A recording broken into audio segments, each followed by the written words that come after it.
Bienvenue dans cette nouvelle vidéo d'Oser rêver. Pour ceux qui ne connaissent pas la page, la chaîne, je vous explique un petit peu. En fait, c'est très simple. Le but, c'est vraiment de construire une petite communauté. Alors, vous verrez sur cette chaîne, mais vous me trouverez dans des vidéos, mais il n'y aura pas que moi. Il y aura des interviews, il y aura des expériences scientifiques, il y aura des outils de développement personnel. Et en fait, l'objectif, c'est vraiment qu'on puisse vivre notre vie de rêve tous ensemble et qu'on puisse s'échanger en réalité quelques outils, quelques expériences qui peuvent nous aider à aller vers nos rêves. Voilà, aujourd'hui, je voulais vraiment vous parler un petit peu du concept. Pourquoi j'ai appelé ça oser rêver. En fait, rêver, c'est quelque chose qui est assez naturel. Quand on est enfant, on rêve pour plein de choses. On rêve d'un nouveau métier, on rêve de faire mille et une choses. Et puis au fur et à mesure, ça se perd un petit peu, on se retrouve confronté à la réalité, on s'adapte à toutes les injonctions que nos parents peuvent nous donner, du style tu sais la vie c'est pas si facile, non mais fais pas ce métier-là parce que c'est difficile de gagner sa vie, voilà. Tout ce qu'on peut nous mettre un petit peu comme barrière et que nous on accepte parce que on grandit en observant nos parents, la famille, l'environnement et voilà, et ça c'est ok, ça fait partie du chemin, j'ai envie de dire. Et voilà, l'idée, c'est que rêver, c'est quelque chose qu'il faut garder. Qu'il faut garder, il n'y a pas d'obligation, bien évidemment, mais c'est vraiment quelque chose qui est bénéfique, puisque ça fait travailler l'imagination, la créativité et tout ça. Et par contre, si on reste dans un état statique, voilà, où on rêve, on passe notre vie à rêver, et c'était carrément mon cas avant, j'étais un grand rêveur, je suis toujours un grand rêveur, mais je passais mon temps à rêver. J'étais le champion du monde, je crois, de la procrastination. En tout cas, c'est sûr et certain que s'il y avait eu un championnat du monde, j'aurais pu gagner la médaille pendant de nombreuses années. Et voilà quoi, et je passais ma vie à rêver, à me dire que je pourrais faire ci, ça, et à me dire que c'était jamais le bon moment, que j'étais jamais assez bien, que j'étais jamais assez parfait pour pouvoir le faire. Et évidemment, vous imaginez bien que ça m'aidait pas à aller vers mes objectifs, à aller vers ma vie rêvée. Le gros problème, c'est que j'étais vraiment quasiment systématiquement dans la projection, je me projetais dans le futur, je me projetais dans le passé, je me disais ah mais si j'avais fait ça, si j'avais pas fait ça dans ma vie, si j'étais allé à l'école, pardon, voilà, ça aurait été plus simple. Et en fait j'étais rarement dans le présent puisque je me projetais en permanence. Et à un moment donné, voilà, j'ai eu des outils par le coaching et par le développement personnel. Et je me suis vraiment dit, en fait, voilà, il faut arrêter de rêver, il faut un peu se mettre à l'action. Et donc j'en viens justement au point où vraiment le plus important dans tout ça, c'est d'oser. C'est d'oser être soi-même, d'oser montrer sa vulnérabilité, d'oser montrer des résultats qui ne sont pas parfaits, comme cette vidéo qui ne sera certainement pas parfaite. Mais en tout cas, voilà, le fait d'y aller, de se mettre en avant, de sortir de sa zone de confort, mais c'est ça en fait qui va pouvoir nous permettre de décrocher nos rêves. Oser, ça a vraiment une importance capitale, c'est la mise en mouvement, on se met en action, une fois qu'on se met en action, mais on voit les expériences qu'on vit comme des résultats, tout simplement, avec des choses où on peut en tirer certains enseignements et des choses où voilà, on se dit la prochaine fois je peux mieux faire sur tel et tel aspect de l'expérience que je viens de vivre. Et en réalité, voilà, on a souvent tendance à se comparer en fait. C'est assez difficile, enfin j'ai pas envie de mettre des croyances limitantes dans la tête non plus, mais c'est assez difficile de se dire qu'il faut oser sortir de sa zone de confort, oser être vulnérable et tout ça, parce qu'on a très souvent tendance à se comparer. Et encore plus aujourd'hui à l'ère des réseaux sociaux, on voit des gens qui font des milliers de vues sur YouTube par exemple, sur Instagram, on voit des gens qui ont des milliers de followers, et puis on se dit, ces gens ils ont quelque chose de plus, voilà, ils font les choses mieux que moi si je faisais ça, j'aurais pas autant d'aisance et tout ça.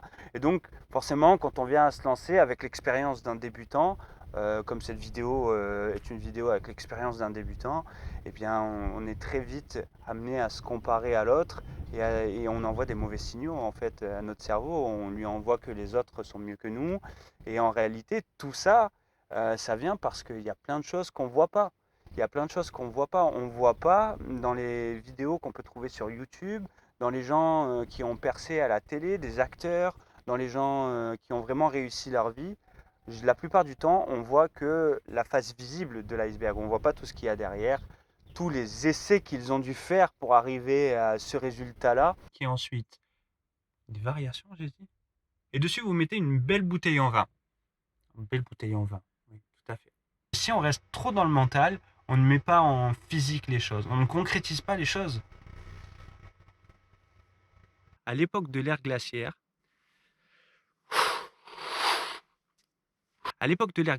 quand vous excluez, ça se dit? Oui, ouais. Et que voilà, tu aurais dû terminer ta phrase, mon petit loup. Il ne fait que vous demander ah, fusti, babebi, bobu. Eh ben, vous ne l'admirez, Du coup, voilà, c'est toutes des choses qu'on ne voit pas. On ne voit pas tout le travail qu'il y a derrière. Ben voilà, la construction du sujet, ou par exemple pour un acteur, ben, tout l'entraînement qu'il va y avoir et tout ça. On ne voit pas les techniques qui ont été utilisées non plus pour arriver à ce résultat. On ne voit pas l'entourage, de qui la personne s'est entourée pour pouvoir arriver à ça. Je prends les exemples de vidéos sur YouTube. Ben, la plupart des gens, ils font appel aussi à des directeurs artistiques, des choses comme ça. Il y a une chaîne que j'aime beaucoup qui s'appelle Et tout le monde s'en fout. Ils sont, je sais pas combien de dizaines à travailler dessus. Quand on regarde le résultat, on se dit waouh, putain, tout ça, ça sort de sa tête, c'est énorme. Et en réalité, voilà, il y a plein de choses derrière, quoi.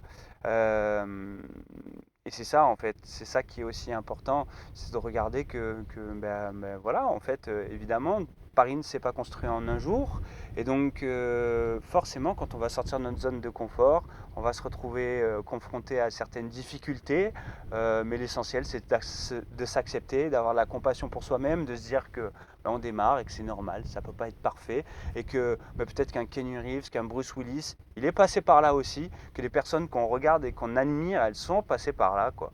Parce que ils sont pas, même Mozart qui est vraiment un prodige du piano et des compositions, ben même lui, il a dû travailler un nombre d'heures incalculable pour arriver au résultat qu'il est arrivé, quoi. Alors bien évidemment, il avait des talents, c'était un prodige, mais ça n'empêchait pas que il fallait travailler, il fallait persévérer, il fallait s'entraîner, s'entraîner, s'entraîner pour arriver à ce résultat-là.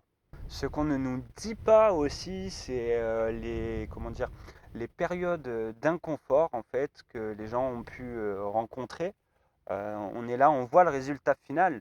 Et en réalité, si on savait toutes les fois où les personnes qui ont été en difficulté, les personnes qui ont réussi, pardon, ont été en difficulté, combien de fois elles se sont dit qu'elles allaient arrêter.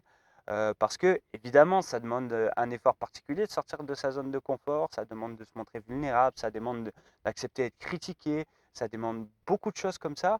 Mais quand on sait pourquoi on le fait, quand on a vraiment quelque chose qui brûle en nous, comme une envie de partager, comme voilà, une passion, par exemple pour ceux qui font du montage vidéo ou pour ceux, je sais pas, qui pratiquent un sport en particulier ou que sais-je, eh bien voilà, c'est toutes les étapes, toutes les périodes d'inconfort qu'on peut endurer parce qu'il y a quelque chose de plus fort derrière, il y a quelque chose qui nous passionne réellement, quoi.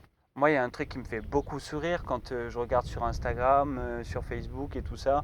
Moi, je m'étais inscrit à des groupes sur l'immobilier, des choses comme ça. Et puis, je suis persuadé que vous devez en avoir aussi. Voilà, des publicités qui sont là. Mais je vais vous expliquer les 3 méthodes pour arriver à financer votre bien sans aucune rentrée d'argent, sans faire de crédit ni quoi que ce soit. Il y a ça aussi. On nous montre la facilité tout le temps sur les réseaux sociaux, à la télé, on nous montre la facilité. Et donc, du coup, on s'imagine que c'est hyper simple d'arriver à des résultats comme ça. Alors, loin de moi l'idée de dire que c'est super compliqué, mais disons que quand on nous vend quelque chose comme étant super simple, dès qu'on rencontre un petit peu des difficultés, on se dit mais c'est pas normal que j'y arrive pas. Ben si, c'est normal, on sort de notre zone de confort, on se montre aux gens, on partage un petit peu nos rêves, nos désirs. Alors forcément, il y a des gens qui peuvent se moquer, voilà, mais ça fait partie du chemin. Ça fait partie du chemin d'assumer ce qu'on a envie de faire, d'assumer d'oser, tout simplement. Et en réalité, vos rêves, ils seront mis en lumière que parce que vous osez sortir des sentiers battus, parce que vous osez faire des choses que vous n'avez jamais fait. Et en réalité, encore une fois, en osant, on comprend, en osant, on apprend, et en osant, on opère un changement. Voilà, j'espère que cette vidéo vous a plu. Merci de l'avoir regardée. Je vous dis à très très vite et n'oubliez pas, le plus important c'est d'oser parce que rêver, tout le monde le fait.